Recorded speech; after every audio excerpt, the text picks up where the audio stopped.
You're most welcome back to the Matchbook Weekend Football Podcast. And a lot of best bets came in last weekend.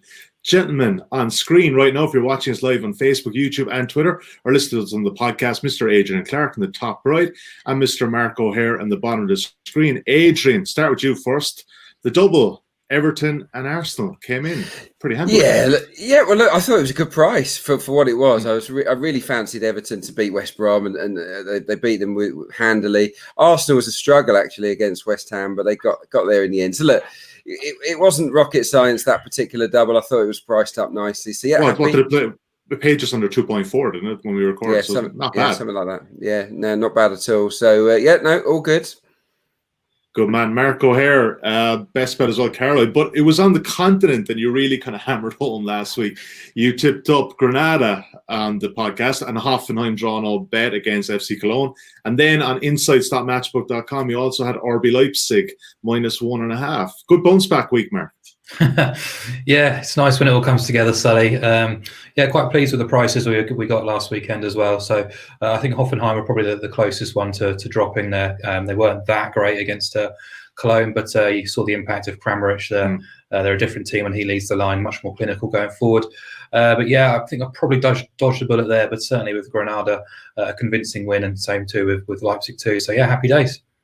Good man. Right, coming up on today's show, we are previewing, of course, starting with Liverpool versus Arsenal. That's Adrian's interest peaked straight away. Manchester City versus Leicester, Crystal Palace against Everton, Brighton versus Manchester United, EFL and European bets, and of course, weekend best bets. Right, gentlemen, let's start. There's only one place we can start, as I said already. Adrian, I'm going to leave with you here for this one. Liverpool against Arsenal. Current betting at Matchbook at the time of recording, you can back Liverpool here at 1.5, Arsenal at 6.6, their draw at 4.8. So you can see on screen there, Arsenal getting a goal and a quarter start at 1.84, and 3 is the total. We're recording this on Thursday. This game is on Monday. It's obviously an early kickoff now with the pubs closing. That small bit earlier. Adrian, none of those things really matter, of course. However, what are your thoughts with Arsenal here? I mean, look, I mean, you said it clearly there on Twitter the last night. Yes, they got the win. They looked pretty dodgy at the back towards the end, but they're probably priced up accordingly here at 6.6 to win in 90 minutes. Yeah, it's not an unfair price because Arsenal don't have a good record at Anfield. We know that. Liverpool have put them to the sword many times, but this is a different Arsenal. I think that they'll go there with more confidence this time than ever before in recent years. Certainly, I wish the game was being played at Wembley, because in the big games at Wembley, Arsenal have found that formula, haven't they, with the 3 at the back. My concern ahead of kickoff is the fitness of Kieran Tierney. I think that he has been a bit of a revelation, actually, as a left-sided centre-back, and he's been involved in some big wins. When he's played in that position, Arsenal have looked infinitely more solid. Now, I'm hearing reports that he's going to be okay. He missed the West Ham game, but he's going to be okay for this one. If he's in the team, that gives Arsenal a much better shot at nicking something. But I think that's probably what it will be. Look, Liverpool, I don't think they've really got going yet, but I've looked at the stats. 21 chances created from open play alone in the first 2 games. That's the most of any team in the Premier League. And I don't think they're free-flowing. They're nowhere near their best right now. So that's which ominous. Isn't half scary, by the way. That is ominous, because the goals that they've scored haven't really had to have been created, apart from the Mane header, which was a terrific header from Firmino's cross. So no, Liverpool are not on top of their game. So in that sense, it's a good time for Arsenal to go there. I think they can hurt them on the counter through Aubameyang in particular, who was rested last night in the Carabao Cup. So yeah, from a tactical point of view, Arsenal have kind of had Liverpool's measure the last couple. Community Shield, you could probably write that off and say, yeah, it's a friendly. Liverpool weren't at it. The 2-1 game at Emirates earlier this summer, Arsenal won it, but really they were quite fortunate to do so. So look, I can't with any honesty sit here and say, look, Arsenal are going to go to Anfield and they're going to smash Liverpool out of sight. That is highly unlikely to happen. I do think that they're capable of nicking. I do think they're capable of nicking the draw. 4.85 is a decent price on the draw, but hand on heart, I think Liverpool to win with both teams to score is probably where I'd be heading here. It's probably just too much of a step up for Arsenal right now to go there and make a statement win. But you never know. Mark, what are you making of this one? Like Adrian said, with Liverpool, they've been, ruthlessly efficient and maybe second or third gear. So there probably is a lot more in this team to come, yeah. Yeah, there probably is, and especially with the signings that they've made as well, Diego Jota and Thiago, they'll only make that team better than it is. You remember as well last weekend that they went to Chelsea without two centre-halves, had to fill Fabinho in there, who's been there, played that position before, but certainly not frequently, especially not for Liverpool at least, and they look comfortable. I think when I looked at this game originally, I thought Liverpool looked big to me, even at 1.5. It's all relative, of course, but look at Liverpool's prices at Anfield, the way they've gone off since about April 2019. Only 3 times have they been a bigger price at home in the Premier League. One of those was against Man City. One of those was the derby, and the other one was against Leicester at Christmas time when the Foxes were flying. So they were sure to beat Man United at home in January than they are to beat Arsenal this weekend or Monday night, which is giving a lot of respect to Arsenal and the job that Mikel Arteta has done. Adrian sort of covered that all brilliantly and kind of covered all the areas that I would want to say. I think they have improved and the body of work is impressive. A lot of it kind of on the human side and Arsenal making Arsenal more probably harmonious and comfortable and confident and organised and having an identity again and not being bullied. All those kind of issues that we saw Arsenal crop up in Big Six games away from home. But I'm glad he did mention the 2 games, not just at Wembley against Man City and Liverpool, but also the away game when Liverpool lost to the Emirates last year, because Liverpool were the better team, should have probably got at least a point, if not won that match, and they'd already sewn up the title. So I think it's a big ask for Arsenal. I still think they are in transition. I think the building blocks are certainly in place for a good season, but this is still a big ask. Just look at Liverpool's stats. I went through them last week ahead of the Chelsea game, but they are phenomenal. 202 points from 234, 64 wins from 78 in the Premier League, 4 defeats, 2 of those after they won the title, unbeaten in 60 at Anfield. There was 43 points between the 2 teams last season in the Premier League as well, which is a huge gap to try and bridge. I think Arsenal are getting there, but I think we saw against West Ham there are still a few teething problems to overcome. They actually lost expected goals count against the Hammers at home, which is, I wouldn't say it's unforgivable, but it's certainly alarming in that sense. So, I looked at the goals markets as well. I think they're probably set around the mark I probably expected, really. I think I'd rather be under 3.25 than over 3, a flat 3. But I certainly agree with Adrian, and certainly the way to play here is the 2.8, which is around at the moment on Liverpool to win and both teams to score. I think that's a great price. 4 of Liverpool's 5 when hosting the Big Six last season saw this win. I make it closer to 2.5, and this game is normally synonymous with goals, really. I think 14 of the last 16 across all comps have seen both teams score. So I do expect Arsenal to get a bit of joy. Adrian outlined all the areas where Liverpool are potentially weak last weekend going into that Chelsea game.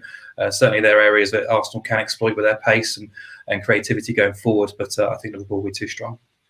All right, Liverpool to win and both teams to score, and that should be about 2.8, probably even bigger closer to kickoff. Right, gentlemen, let's move on. Manchester City versus Leicester is the next game we're covering here on the Matchbook Betting Podcast. Let's have a look at the betting. At the time of recording, Manchester City, they're just under 1.29. Leicester, you can back them at 10.6. The draw is available at 6.3, and Manchester City are a 1 3/4 goal favourite here in the Asian handicap, which isn't a lot, but hey, it's Manchester City and they're at home. The main goal line is 3.25. And Mark, we look at Manchester City on Monday night against Wolves, and I think you guys were liking Wolves plus 1.5. If Laporte didn't cover. Obviously, they got that late goal at the end that would have killed that. But City, even in that second half, they still look kind of vulnerable at the back, no? Or am I kind of maybe overthinking that? Wolves kind of had probably, opportunities there. Yeah, I mean, there's various ways you can try and unpack that game. I don't want to overreact too much to one game, but I was actually really, really impressed with City on Monday night. Okay. I thought it was a real banana skin for them away at Molineux in your first game without Aguero, Laporte, Gundogan, Bernardo. But I think Guardiola showed Wolves loads of respect in his team selection, effectively fielding a back 6 with Fernandinho and Rodri protecting. And I thought from the first whistle they were really good, moved the ball at pace, looked really comfortable. The 2-0 lead at half-time was completely justified. And I think it's probably understandable that they ran out of steam a little bit and came under pressure in that second half. Wolves obviously having a Premier League game under their belts already, which probably would make a difference. But Kevin De Bruyne was absolutely magnificent, obviously playing that more advanced role. Foden looked comfortable. Sterling was very lively as well. They did have 9 shots on target in the game. So, I think they were fair winners.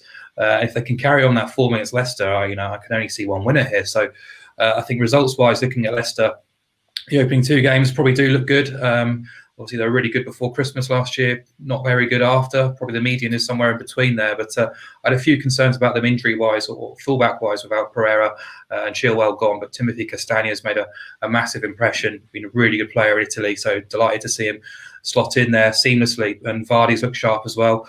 Johnny Evans is back from suspension too, but I don't really want to overpraise Leicester either, because you need to look at the opposition for the 2 Premier League games.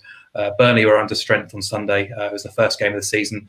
I think they had 5 first-teamers missing, including 2 centre-halves. Robbie Brady had to go off early as well. So, and Burnley managed to outshoot Leicester on the night and had 5 attempts on target as well.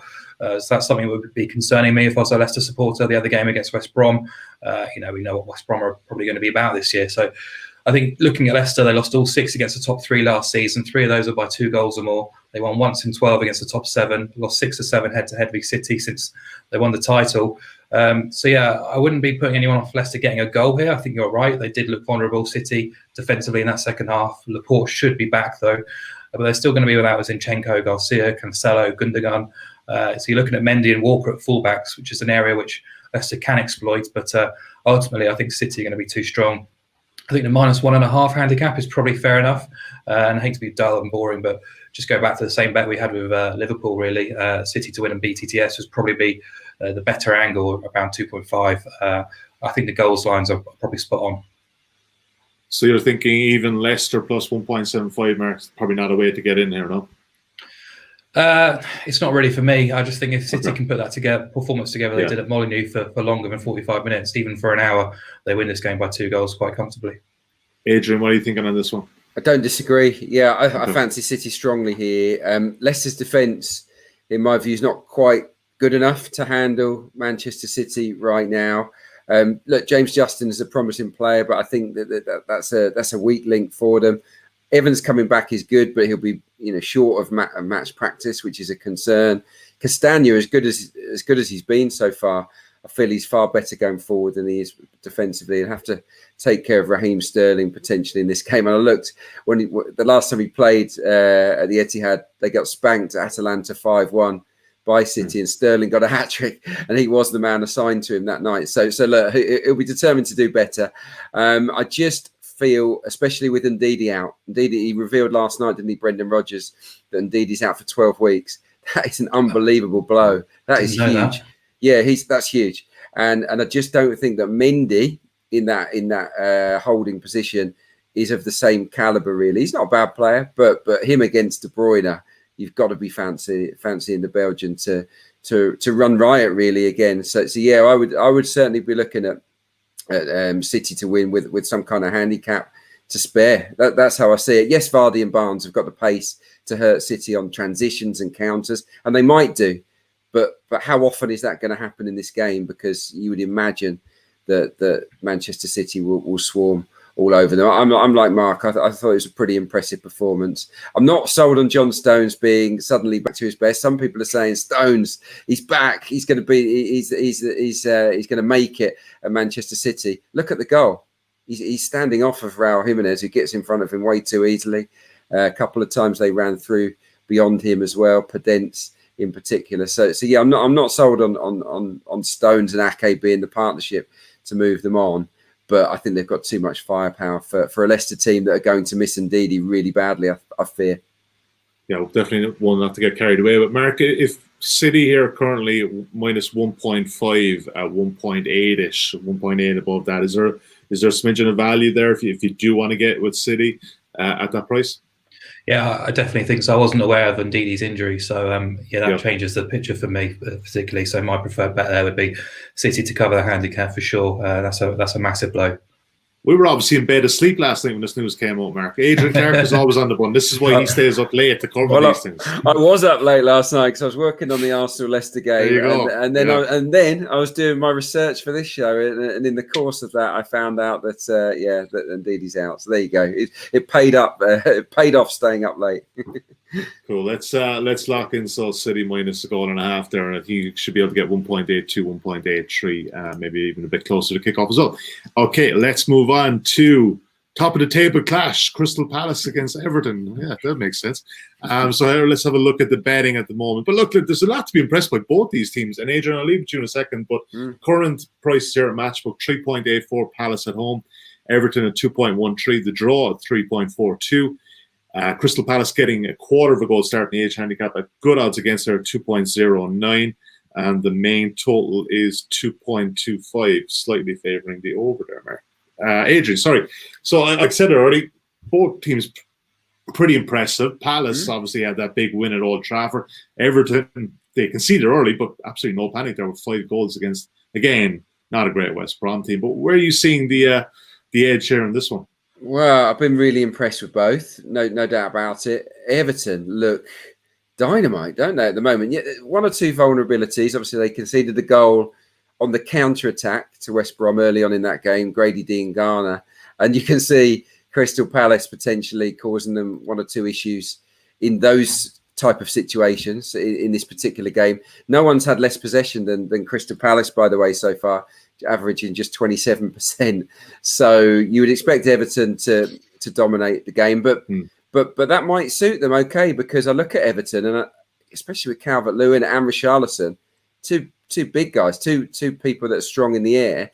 When teams sit off and defend deep, it's asking for balls to be put into the box, and for me, Calvert-Lewin and Richarlison have the ability to hurt Crystal Palace from those kind of scenarios. So yeah, I would certainly lean towards Everton, even though Palace have got off to an excellent start. I do think that their forward players, Zaha and Ayew, they've got that good movement, and up against quite a cumbersome centre-back unit of Keane and Mina. You look at that on paper and you think, well, that they can cause problems, but how often are they going to be able to get at those guys? That's where I'm thinking. So I'm conflicted. In short, I would lean towards Everton here. The history says that this is a low-scoring fixture. 2 0-0ers in a row, actually. Palace at home to Everton, and last season Selhurst Park saw the fewest goals per game. 1.84, I think, was the average. So, and obviously it was only 1 goal in the opening game against Southampton. So where I'm going here is probably a narrow Everton win with unders. Yeah, so I'm looking at a 1-0, maybe a 2-0 here for the Toffees. Mark, it's hard not to be impressed by Everton. I mean, I only just saw them last weekend, and my first time seeing them in a while, they look a different team. But is that price a bit short, Mark, for them against the Palace team that we've seen in 2 games are not that easy to beat? Yeah, it's weird because I'm kind of nodding along and approving everything that Adrian's saying and agreeing, but at the same point, I think they're just too short for me in this game. Yeah. You do have to doff your cap to Palace and Roy Hodgson because we probably called their game completely wrong last weekend against United. Yeah. United were so slow out of the blocks. We'll get to them next. Don't worry. We've plenty of opinions there. Go on. But Palace's just old job of containing and countering is so effective. They stuck to their game plan. It worked brilliantly. They stuck to their shape. They were clinical. They had 24% of the ball. Yet had the larger expected goals count. Also had more shots on target at Old Trafford as well, which is really impressive. And Zaha still angling for his move away, but playing really well, flourishing in that captain's role. Andros Townsend looks reborn and refreshed as well. And that patched up defence, it just keeps doing a job. Your Kouyaté still there at centre half. They went to Old Trafford without Cahill, Tompkins, Dan Van Arnholt and Nathan Ferguson. So how he's managing to do this, I don't know, but they're getting results and they're playing some good football when they do get the ball. Yeah. I was just going to say the keeper is big for them. I think Gaeta is underrated. He's been the joint busiest goalkeeper in the Premier League so far this season, alongside Hugo Lloris. Both had 8 saves. So I think they're going to need a big performance from him. I also looked at Everton's chances created, and they're second behind Liverpool, I think, for efforts created. So 25 they've had in 2 games. So that. I envisage Everton peppering the Palace goal. That's the only way I can see it, with Palace obviously springing those counters every now and again. Yeah, I agree, and I think that's how the game's going to flow. I just look at Everton, and I think look at that price. They went to Norwich at the back end of last season. I know they're in a poor run of form at that point. It was towards the end of the season, but they were 1.91 at Norwich, and they were 2.2-ish at Palace. Doesn't really seem fair enough to me. I think they've only been shorter for away trips, from Goodison at relegated clubs going all the way back to Boxing Day 2018. So, this kind of stands out to me as being slightly too short. So I'd probably look towards the draw more than Palace on the handicaps. I think that's probably the better price. Just get the bigger price on side if you are unsure, because whilst I do think Everton are the most likely winners, I can't be backing them at that price. So I'll be honest, it's not really a game for me to get massively involved in. But I think Everton are too short. I think this might be one that we won't put in a play for, guys. It might be a game we just watch, but that's okay. It's the third match day of the Premier League season. We won't be getting too excited about it. Right, let's move on to Manchester United. After that debacle last weekend, Adrian, we got it wrong. We did get it wrong. We did, massively. I went in on a hunch. I mean, we said there's no form guide. We haven't seen them in pre-season. I just thought they would overwhelm Crystal Palace through talent, really, but it didn't work out that way. So no, hands up there. Definitely got a little bit too carried away with Manchester United. That's all right. You got your best bet done. That's the main thing. Brighton here currently at 5.2. United are just at 1 point under 1.81. Mercy, best of luck. The draw 3.76. Brighton Hove Albion getting 3/4 of a goal start on the Asian handicap there at 1 point, just under 1.87, and the goal market is 2.5. Right, Mark, kick us off. Manchester United, would you be backing them at 1.8 here in this spot, or is it a pass? It's not for me. United at that price. Interestingly, Chelsea went off around 1.6 here a fortnight ago. We thought they were too short at that price. United around 1.8ish. They were actually 1.55 when winning at Brighton in June. So there's a big difference there, and clearly the market is giving Brighton a bit more respect, and quite rightly so. But also there's probably a reaction there to what United put out on show last weekend, which was really, really poor. I know. I was surprised he didn't give more minutes to those players in midweek against Luton on Tuesday night. He made wholesale changes. I know a few of them came off the bench, but if fitness was the issue, which he tried to allude to as well, surely you want to get those players playing competitively. So they could have had a run out there. I thought they missed Wan-Bissaka on the right side of defence. Obviously, it's been well documented that Lindelof was well exposed, wasn't anywhere near his top level. Maguire as well. Just a bit. That's every game. Maguire shouldn't escape criticism either. He's supposed to be the leader of that team. And Luke Shaw, I don't think, is a big six defender either. So I don't think when you've got Matic protecting there, he's probably the best of a poor bunch of holding midfielders. United are easily exposed, and I think they were. So a lot of talk about how United need to go into the transfer market and recruit now. Obviously, look at areas where they probably do need strengthening, but the club has spent so much money in the transfer market in the last few years. I don't think you can keep asking them to go and spend more money and bring in new players. At some point, it comes down to the coaching, and for that reason, Solskjaer deserves a look out there. So they were outdone at home by Palace, which is embarrassing. Excuse me, for a United team, but for Brighton, just loads of encouragement. I think they totaled a record points tally in the Premier League last year under Graham Potter, playing that progressive possession football. I said before the Chelsea game, it does tend to come unstuck against the bigger teams. We saw that last year, and against Chelsea, 7 defeats in 8. But they played really well in that Chelsea game, and the final score was quite unfair on them. So I'm not really taking too much away from their game against Newcastle last week, because I think the two were just dreadful in that match, and Brighton were quite clinical, and the early goal helps them massively. So I do prefer Brighton with a 3/4 goal start there, getting half your stake back if they lose by exactly 1. You can't really be backing United on the evidence of last week. I know that's silly to say after just 1 week, but I think my preferred call would probably be overs around the same price, around 1.9. You said there, Sully. It's 1 in 7 of Brighton's 9 against the top 4 under Potter. They'll get forward. They'll look to try and push and probe. They are an adventurous team, but you still can't really trust them defensively either. I still think there's ways in which United can get at them, and you've got to expect something a bit better from United this time around. So I expect them to score. I expect Brighton to score. With that in mind, I think the overs comes into play, but United aren't for me now. Okay, 1.92 there, over 2.5 currently at Matchbook. Adrian, I think we could give a whole podcast talking about Lindelof, Shaw, and a few others in that Manchester United team. And Mark touched on it. You can't just keep spending money and saying that the likes of Jadon Sancho is going to help you here. Because let's be honest, it starts at the back, and most clubs it has to start at the back, and they just don't look good enough there. No, there's issues there for sure. Yeah, I tend to agree. Look, Lindelof does need upgrading in my view. I think maybe the holding midfield position is key to them. You need someone. You need a real.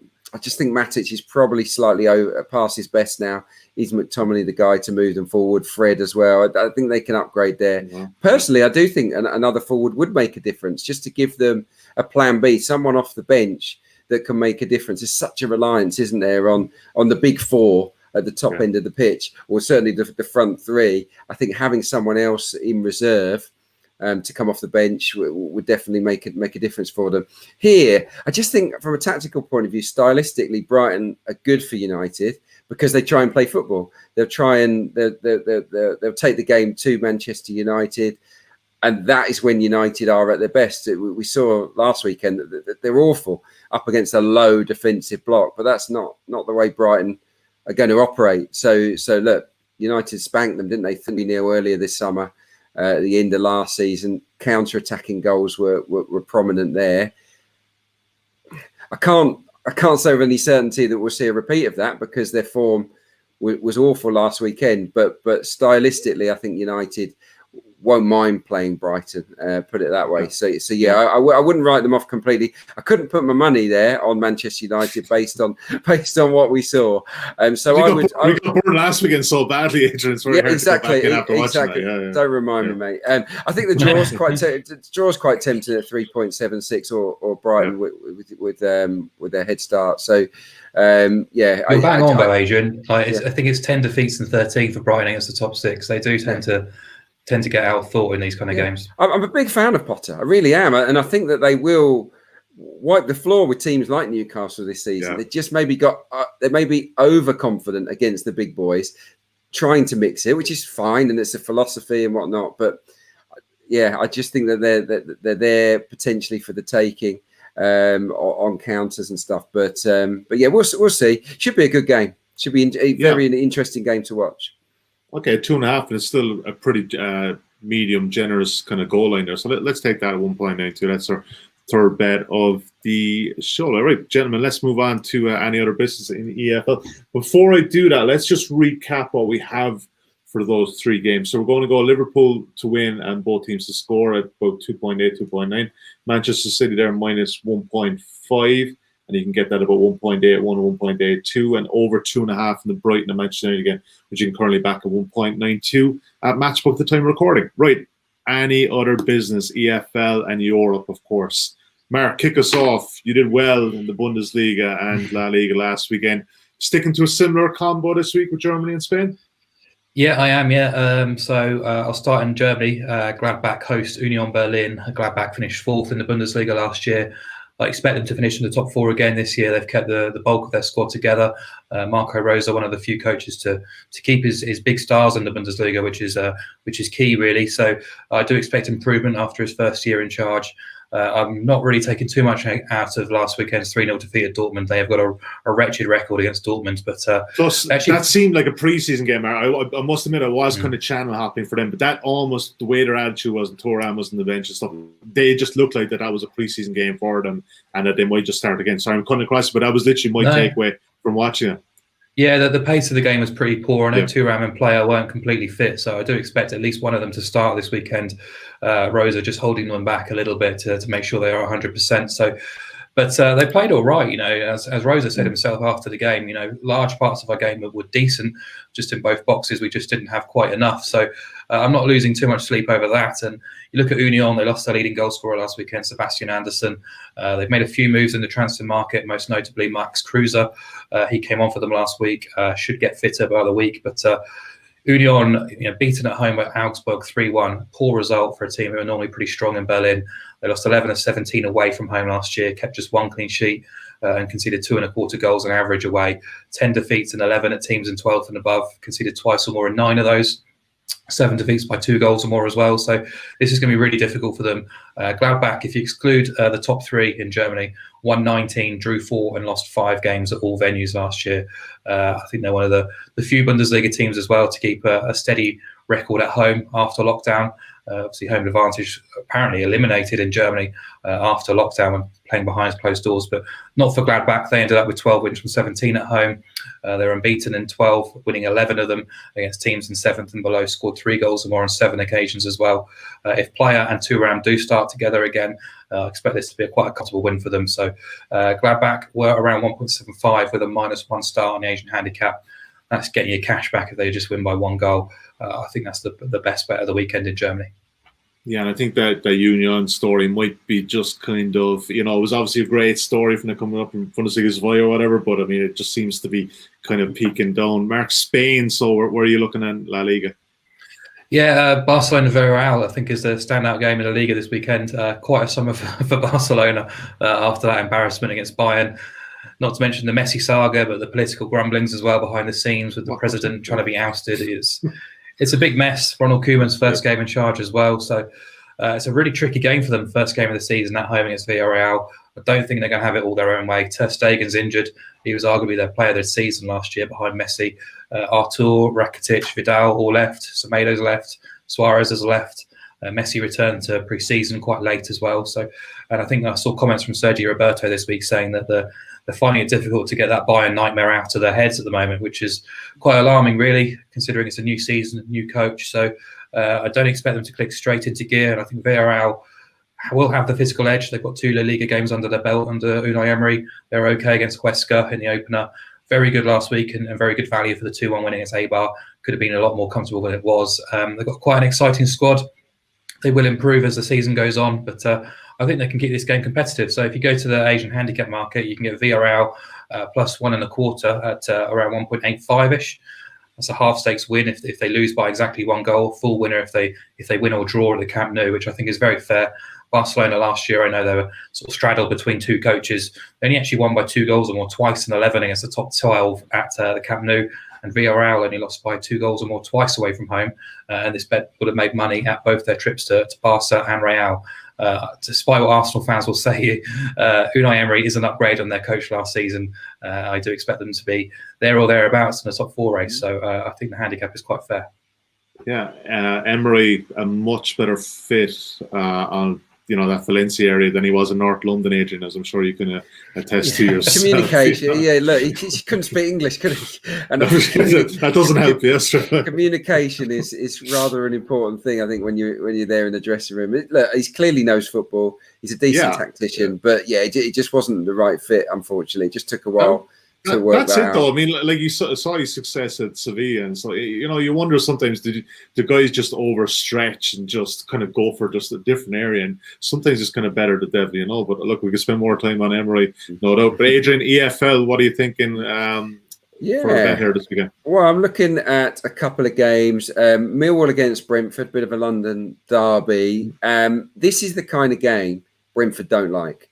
There's a pattern that's developed across last season, and it started again this season. They lost 7 away games last year without scoring, Brentford, which is slightly alarming for a team that is so free-flowing and so attack-minded. That's strange. And then you look at the fixtures that they lost. One of them was at Millwall, Forest, Preston, Blackburn, Stoke. Teams that are organised, aggressive, strong in the air. Not the flair teams is basically what I'm saying. You couldn't say that Millwall are a flair team under Gary Rowett. So and of course Birmingham beat them 1-0 on the opening weekend. So I think this is the type of game Brentford don't like. Millwall haven't conceded a goal across their first 2 games in the Championship. Very, very tough to break down. I just see that. I'm not saying that they're guaranteed to win, but I would imagine, I haven't seen the price on this for Millwall, but I would imagine it's reasonable for a home side, and for that reason, it's a tempter. It's one to consider. I would also potentially couple that up into a double with Doncaster. Looking at Doncaster against Bristol Rovers. Bristol Rovers didn't have a good record against the better teams in the division away from home last season. 6 away games against the top 9 before the season was curtailed. 5 defeats, 1 draw. Scored 1 goal in 6 road trips against the top 9. Now, I would put Doncaster as definitely in the top 9 this season. I like them. They've got really good midfield. They've got a young boy on loan actually from Arsenal, Tyrese John Jules, who scored last weekend at Charlton. Doncaster have the look of a team that's going to be challenging quite high, in my opinion, this season. They're quite solid at the back as well under Darren Moore. So for me, a Millwall Doncaster double. But if you want to just have one, Millwall's going to be a better price for you. Okay, I think Brentford should be about 2.2 shots. So you could potentially lay them and have the draw inside as well. Adrian, laying Brentford is good. Is a good shout. Yeah, I was going to go with that as well. Yeah, because I just this is the type of match that they tend to slip up in under Thomas Frank. Just got one comment in here, guys, before we go to best bets. This is quite good, Adrian. I think you like this from Derek Keeley on YouTube. Adrian has PTSD from Unai Emery and most certainly will not be back in Villarreal. Yeah, spot on. Do you know what, though? Well, no, look, it's a good shout. But Mark was so good last week with his European bets. I followed him. Yeah, we spoke about this off air. I followed Mark last weekend and it came good for me. So, look, I'm going to put aside my Unai Emery emotions and I might just go with him again. If you're making money off it, we don't be long forgetting these things, Adrian. Absolutely. All right. Don't hold grudges. Absolutely, yeah. Leave it at the door. Right, gents, weekend best bet. Mark, I'll come back to you here. What's the top selection for you this weekend? Me first. Okay. Yes. Yeah, the first time I'm going to do this, actually, I'm going to put up a double, an even money double. I mentioned Gladbach earlier, 19 wins from 28 games against teams outside the top 3 last season in Germany. I do expect them to beat Union Berlin fairly comfortably on Saturday afternoon. And I'm going to double it with Napoli to beat Genoa in Italy.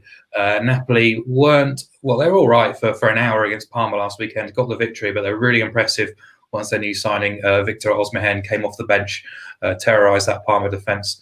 Looking for him to start this weekend, hopefully, but certainly they're a team to watch this season going forwards in the top 4. They had a really catastrophic season if you look at it as a whole last year. So much going on off the field as well. Carlo Ancelotti leaving the club as well, but Gattuso picked up the pieces and they finished with a bit of a flourish in Italy, 7 wins from 9 at the San Paolo, normally very strong in Naples. And I'm not reading a lot into Genoa's win last week, 4-1. Against newly promoted Crotone. I still expect Genoa to be battling relegation this year. The final score was very flattering compared to the chances created in that game. So I don't think they're a match for Napoli at all. So 2 home wins in Italy and Germany, Napoli and Gladbach for even money. Doubles have been going well for us, guys. I think we should maybe stick on that theme. But Adrian, what's your best bet for the weekend, man? Yeah, it's a good shout. I like a cheeky double. My best bet is Chelsea to smash West Brom. It's not a game that we've talked about. I just feel that West Brom are not up to scratch defensively. They don't have a Premier League defence. We saw them obviously at home to Leicester, conceded 3 goals, could have been worse. Everton, 5 goals. The nature of the goals conceded wasn't brilliant from their end either. I just feel that Chelsea, even with a minus 1.25 on the handicap, that comes in just under evens. I think almost 1.9. And that's a really good price. You could even go -2 with confidence in my opinion. I think especially with Kai Havertz scoring 3 in the Carabao Cup. Werner, I think, has to be due a goal. This might be the time for Chelsea to just start to get their Premier League season going. Looks a good fixture to me. Away at the Hawthorns, I just think they're going to be way too good for Slaven Bilic's side. So Chelsea to win with ease. You can back Chelsea minus 1.5, Adrian, at 2.13. So that's really good odds again, if you kind of fancy them that much. Yeah. So like you said, just under 1.9, and that's half of your stake at minus 1.0 and half of it 1.5. But the way you're selling that, Adrian, I'd be backing 2.13 minus 1.5. So smash them. I love that. You don't think Ivanovic is the answer for the defence then, Adrian? I don't know. I'm not sure he's going to be able to rewind the clock. Yeah, I mean, Chelsea got rid of him a few years ago, probably for a good reason. But look, West Brom aren't awful. They aren't an awful side, but they didn't exactly tear it up in the Championship. I saw a lot of them, and I felt they were quite fortunate to get automatic promotion. And as we're seeing from the first couple of games, it just feels like they're going to be a little bit outclassed here. Conceding goals from set pieces as well last weekend against Everton is just unforgivable as a newly promoted team. Even if you are down to 10, you can't be giving a sloppy goals away like that from corners and stuff. It's not good enough. Yeah, absolutely. Good stuff, gentlemen. We've got a lot there, a lot to get stuck in. Hope you enjoyed that. Hopefully we'll have a few more winners this weekend. It's shaping up to be a pretty good weekend. Thank you, gentlemen, as ever. We'll see you again next Thursday morning. There's surely an international break coming up here soon. I can kind of sense it. There is. But I still think we're another couple of weeks away from that, hopefully. So thank you for your contributions, guys. Thank you for watching. Thank you for listening today. We'll be back again next Thursday morning, bright and early, to get you your Premier League bets for the weekend. Enjoy and stay safe.